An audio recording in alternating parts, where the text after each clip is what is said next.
Okay, and it is time to get started on our next session here. We will be talking about imagery as a service in the time of COVID-19. And to start, I'm going to throw it over to Tara Gardner from Vexel. Hello, good morning, everyone. We're so glad you joined us today. Just to give you a little intro to Rob Carroll, he is the Vice President of Global Government Solutions for the Vexel Data Program, innovating data as a service and geospatial solutions and international imagery collection programs for the past 15 years. Today, he'll be speaking about imagery as a service in the age of COVID-19. So without further ado, Rob, go ahead and take it away. Thanks, Tara, and thanks, Jake. Today I'm going to cover off a couple different areas. First off, a little bit about what imagery as a service is and how it works, and then a lot more around the actual use of it within some of the COVID response that we've been involved with and how we've responded to it within our organization as well. So a couple of things I wanted to start off with was really talking about how imagery as a service or the collection of the data and providing it is a bit different than traditional collection systems or work that's been done in the past. So a couple of the key features that you see that make this unique and beneficial within the COVID environment or response to it is that it's often collected on a current and frequently scheduled refresh. Because of the scale of the collection and the economies of it, it allows organizations like Vexel to be able to go and collect very large areas much more cost effectively than it is to go through and collect a smaller, like a state or a smaller organizational place of it. That allows us to go out and do more frequent updates and then publish that. I always use the analogy of it's like Netflix. You're always getting a new season. There's always the ability to go back and look at the previous seasons as well. But you have that ability that you can log in and get that access really easily. Excuse me. The other aspect is that it's a national coverage, so it's not just covering specific locations. This is more important maybe for some of the other organizations, but in particular, you want to make sure it's complete coverage across a city or county, which is common, but also across an entire state. And that's an important part about our program as well as collecting that. All the data is cloud-based and streaming, which is another key piece for how this works within COVID. The requirement to be able to do remote desktops require the scalability and the access for organizations or people within organizations to get online to consume the information, to be able to look at that content. And the old legacy of having all of the data in a silo, all that imagery sitting on a server behind a VPN really bogs down the environment and makes it very difficult to enable that work from anywhere type of situation. I guess the last piece I would talk about, and this one in particular, is around the end user tools. The data, the content has to be involved in some sort of system that allows you to be able to use it within your systems of record, your systems of design, that entire ecosystem you have within your organization. So the ability for us to be able to bring that data and provide it either as a mobile app or as a browser allows broad access to it, but also the ability to integrate it in map services and allow you to be able to go in and incorporate that within your CAD design tools or within your GIS tools, allows you to distribute that much more broadly and make it so that it's easily consumed and easily used within the organization. The post-disaster piece, I'll leave that for the end, but I've got some updates on that as well that I'll mention in this. So the main pieces that were being collected or the content we talk about when we talk about our system is really around our vertical imagery to start with. So that's a straight down imagery view of all of the areas we're interested in. We do that at 2 resolutions, a nationwide coverage, and then we do an urban coverage for that. We also, in the urban areas, also collect an oblique image, so that 45-degree angle, that north, south, east, and west view, which traditionally hasn't been a big use case for that within GIS. But other organizations, other parts of the organizations are really interested in that, especially public safety, emergency response. The ability to see sides of structures, to see the lay of the land, that perspective gives a lot more situational awareness for people and allows them to not have to necessarily go in the field to inspect something or understand, what does that bridge look like for Department of Transportation, or what is the size of the trees or other types of details that you might have for an environmental application. The other 2 pieces I'll mention quickly here are around multispectral imagery. So the ability to bring in the near infrared band and be able to do analytics as discrete bands in our system allows you to be able to go in and do classification for the impervious surface, other types of analysis that are out there with that multi-band capability. And then also the digital service model capabilities to be able to use that supplemental to other works that might be done with LiDAR or other tool sets. It gives a refresh option to go through and see what that surface looks like and maybe how it's changed year over year as well with the system. So in that wide area, as I said, we do a nationwide coverage, vertical imagery. It's an orthomosaic. We use a 20 centimeter resolution right now. That's a 7.8 inch, technically how the GSD on that imagery. And we refresh it on a 2-year cycle. So as opposed to some of the other programs out there where you're not sure exactly the refresh rate or the refresh continuity, we have a very consistent refresh program or expectation around our program. And that allows you to do a couple things. One, infill for perhaps other state programs that you may be flying every 4 years or 5 years. This could easily slot in as an offset to give those incremental updates, data sets over those refresh rates as well. And then on the urban data set, that's the urban areas. We've actually increased that recently, but that is covering 76% of the population. So where most of the infrastructure, most of the population center areas are covered by this imagery. We capture that annually, and we have that oblique view as well as the ortho and also the near-infrared data sets for that. So a couple things that's happened since the beginning of the year and the last time we had a chance to meet at the mid-year. A couple of things we've done is we've actually, through an acquisition, we've been able to expand and increase some of our capabilities. So the first thing is really an expansion around our urban areas. Previously, we were capturing areas of 50,000 and above, and now we're able to go and increase that now to 15,000 population and above. So that's actually adding an additional 100,000 square kilometers of data in our urban area collection on top of what we were doing in the past. We've also expanded our US capture for that area, and we're now up to 480,000 kilometers of that 50,000 and above. So we're right around 580,000 square kilometers of unique area that we capture with that system.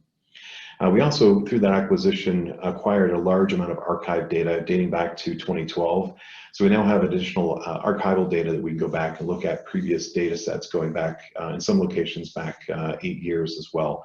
So that helps us with some of the change identification, some of the change value pieces as well. The endpoint pieces, 2 other new things that have come along there is we now have a Vexcel app, which is a application enabled for browser and also for mobile access. We've always had our WMTS service and our GIS service. Those map services still persist within our offering, but we also have now added a new API platform for people who need to be able to develop very specific applications around use needs that are very unique, that can't be addressed through just a simple map service.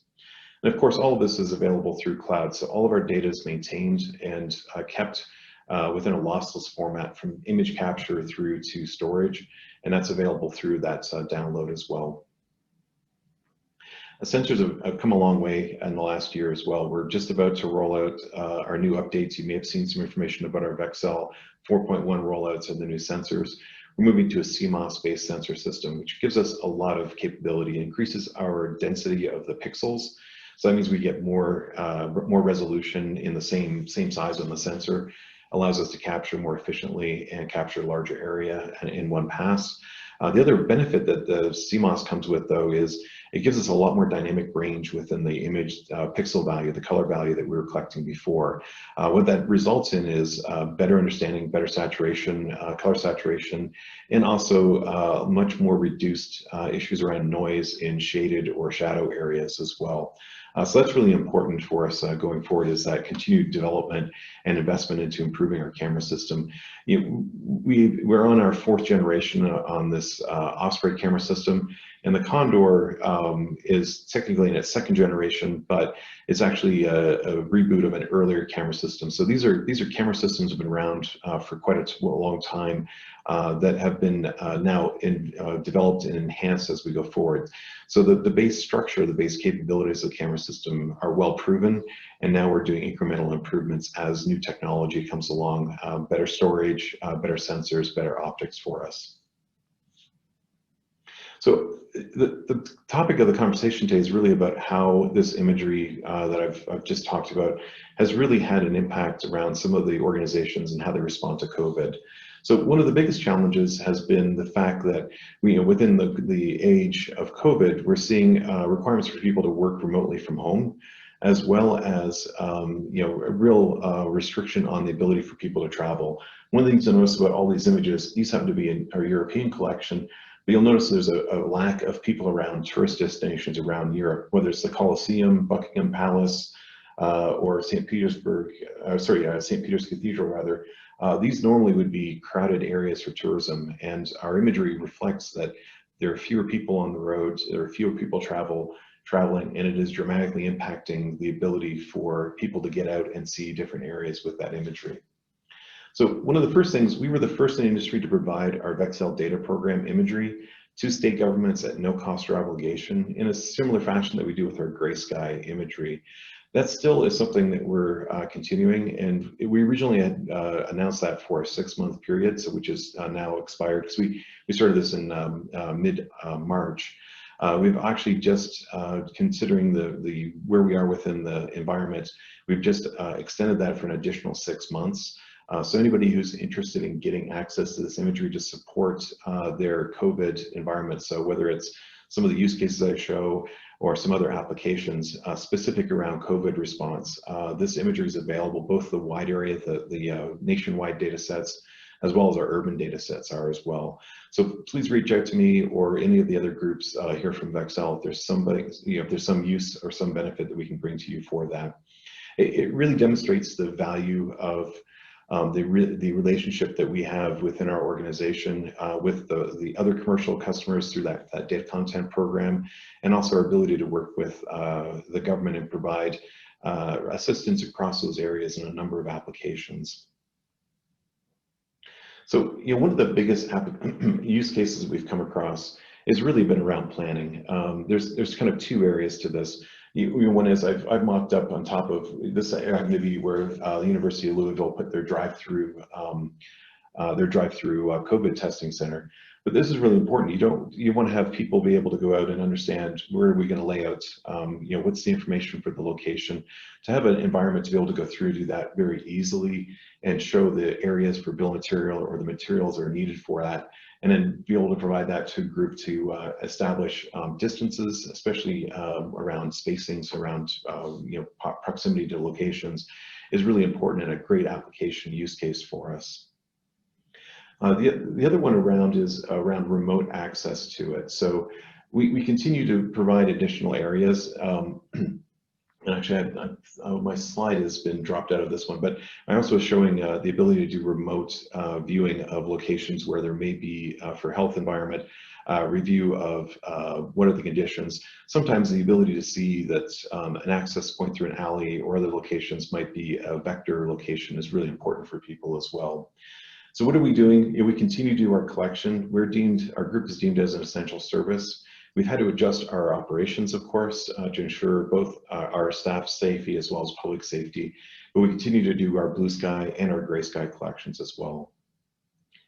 So there's my remote inspection. So you can see here the ability to go out and see what's happened year over year. So these images are from April 2020 and April 2019 on an interchange in Las Vegas, and how that's changed over that period of time. Of course, this is available through the app. I know we're supposed to be in New Orleans, so I took a shot of the Natchez to give us at least a feeling of what the Mississippi and where we might have been going if we were still able to meet in person as well. So this kind of demonstrates the ability to remotely interface and go to a location as well. I've got a minute or 2 left. Let me just go through and just give you a quick update on our gray sky. Of course, we've been very busy, and our COVID environment response around that, it continues to go through this. We've been responding to the Oregon wildfires, and we continue to react to those as we go forward. That data really is enabled in such a fashion that remotely you can access. It was always set up to be remote access, but within COVID now, the ability to go and see the areas that are impacted without having to have people necessarily in the same location has been a powerful story for us. The hurricane, we've done 3 hurricanes this year so far, unfortunately, and we see that there's probably going to be a few more before the season's out as well. So we continue to respond to those and put those together. And also new environments, we've also responded to now to Rancho in Iowa. I always get that one wrong, and Richard corrects me on the pronunciation of that. But you know, these are kind of environments that have not been traditionally areas we've collected in the past. And then most recently, an explosion at a warehouse in Houston back earlier this year. So man-made is something new that we've responded to as well. So in 2020, we've already responded to 23 events, and we still have a quarter left. And actually, there's a few on here that are missing right at the moment. We still see this as a continuing piece for us going forward, and a big investment on our part to maintain these and support all of the groups. All of this imagery has been made available to different agencies, whether it be county or state or federal agencies. In 2019, we responded to 28 events. So we're definitely ahead of schedule from last year, unfortunately. We continue to be ramped up for that going forward. Of course, all that information is available. If you have not had a chance yet, if you want to get on our notification for when we're flying and collecting in your area, you can go to this website, geointel.org, free disaster imagery, that's on that link. And that will set you up with a notification. And if there's an event in your area, we can then get you credentials to get into our map service. So that was my presentation. I wanted to wrap it up at that point. I appreciate the time and opportunity to talk to you today. Thank you. Thank you. Thank you. And do we have any questions here for Robert? None in the chat. Again, you can use the raised hand feature if you'd like. You can also just type it into the chat.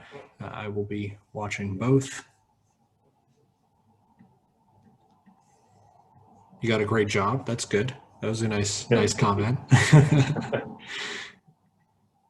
Well, it's good to shine in front of the imagery, the work that our operations and production group do. It's just amazing, you know, the volumes of data and everything. So it makes it easy to shine in front of them. Yes, absolutely. Okay, any questions here? Any questions?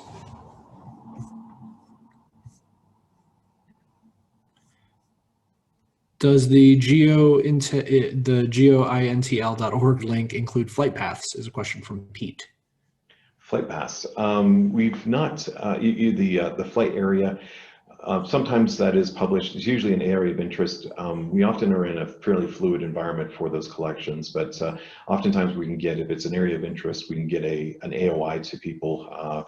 And we actually, one of the reasons we do this as well is we're trying to get feedback to ascertain you know, where there's areas that may be impacted. So if we send you an AOI or share that with you and you've got additional areas that are of interest, we'd love to get that feedback and see if we can work it into our collection. Great, and we have a question here from Joe. Is the Gray Sky program access limited to EM in state and local, or to wider state agencies and local GIS?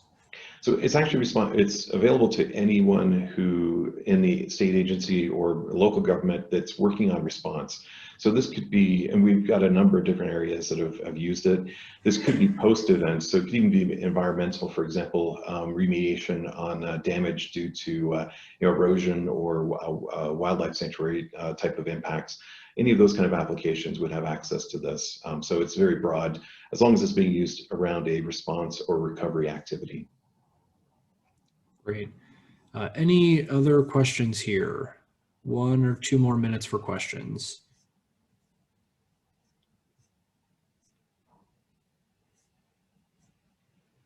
Okay.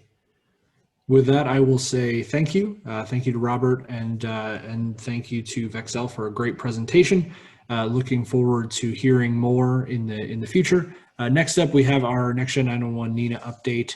That will be over on your NSGIC agenda, and we'll see you over there. Thank you all so much. Thank you.